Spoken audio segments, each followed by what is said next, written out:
they experience their emotions in relation to Krishna. But when they do, then these same emotions, these same bhavas, become transcendental. And actually, unless it's transcendental, it's not really a bhava. If it's material, it's simply a mundane emotion. There's nothing very special about it. But as soon as the object of the emotion is Krishna, or things in relation to Krishna, then it becomes a transcendental bhava. So every devotee should know all these bhavas, and everything is discussed in the Nectar of Devotion. All this and much, much more. So Nectar of Devotion is going to be a part of the Bhakti-Vaibhava degree course. When you're ready for Brahman initiation, then you take the Bhakti-Vaibhava course, and you get, we'll go through Nectar of Devotion. Which reminds me about something. Krishna gave me your name. Yeah. So, anyway, What's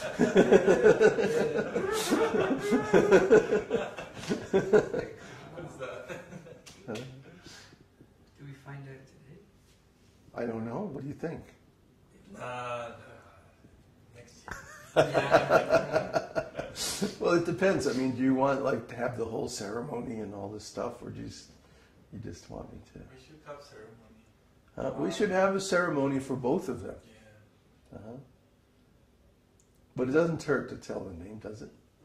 Wow. Yes? No, it doesn't hurt. No. Next year. Okay, we'll wait to the ceremony. Never is beautiful name. Just here, never.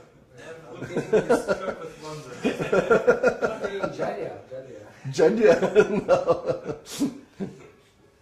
No, not Jāḍya. Vitarka. No, I'm just kidding. For now, he's gonna think. Okay, I should tell him, huh? Yeah. Nava-yovana das. Jai! Nava-yovana. Huh? Nava-yovana. Vyabhicāri-bhāvas das ki Jai! He's like young. Krishna is eternally youthful. Huh? Yeah, so he's known as Nava-yovana. He's always youth. He never gets old. He grows up, from babyhood to childhood to youth, and that's it. He never grows older than 16 or so. So even though he was on this planet for 125 years, he never grew beyond the age of 16. So this is Krishna, Nava-yovana. He's always youthful. And the devotee is always like that too. Devotee is like, doesn't think of himself in terms of the body. Devotee thinks of himself in terms of his spiritual identity. So even though this body, goes through so many changes and things like that, we don't consider that this is me. This is just a tool I'm using to interface with the world and to help people, to do my service. And of course, after becoming self-realized, then one's main service is to help others.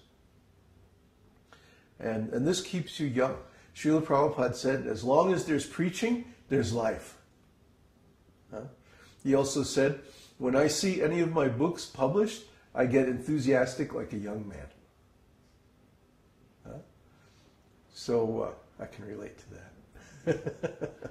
When you see your books in print, it's like having a baby or something. What's that? When you see your videos on YouTube. It's not quite the same. It's not quite the same. It's like, it's a particular bhava, huh? Author bhava. when you see your book, you know, it's all nicely bound and the colors and everything. And you open it up and there's all these. I read my own books and I go, wow, this is cool. You know, it's like, I didn't write those books. Krishna wrote the books. You know, Prabhupada used to say that too. So we don't feel like we are, you know, big experts or big anything. You know, it always astonishes me that devotees accept some of these leaders and gurus, and when you meet them, they're always like big, you know. And you know, like one time we had a Yahoo group on Raganuga Bhakti, and one of the big ISKCON or ex-ISKCON, I think he went over to Sridhar Maharaj's math. One of the big ISKCON sannyasis sent a message. You know, he wanted to post his message on the group, and basically his message was, "You're wrong about this, and you're wrong about that, and you misquoted this, and you misunderstood that," and this whole rant that went on for like 3 pages. So, you know, I wrote him back, well, you know, thanks for your post, but I don't think it's really in the spirit of Raganuga Bhakti. You know, I mean, the whole idea of Raganuga Bhakti is that it's spontaneous. It's new. Huh? Nava Yovan. It's new. It's unique and spontaneous with each devotee. It's not going to be by the book. It's not going to be, you know, the same old thing. So whenever a devotee actually has an experience of Raganuga Bhakti, it's going to be something you've never heard about before. You've never read in a book anywhere, or never heard about. Because it's your unique, direct, personal relationship with Krishna. Try to understand this. The scriptures can give us categories of things. They can give us a language in which to talk about spiritual things, like these different bhavas, for example. And this is very helpful. But the scriptures, after all, are only books, and they can't anticipate every possible variation of relationships with Krishna. So the individual spirit soul, when he discovers his direct relationship with Krishna, is going to find something that may be similar to other descriptions of similar devotees, but it's never going to be identical to. I mean, let's use one example that is in the scriptures. Prahlad. Prahlad Maharaj, up until the appearance of Lord Nrsimhadev, he was worshipping Narayan. He was worshipping Narayan in the classic four-armed form. He was a disciple of Narada.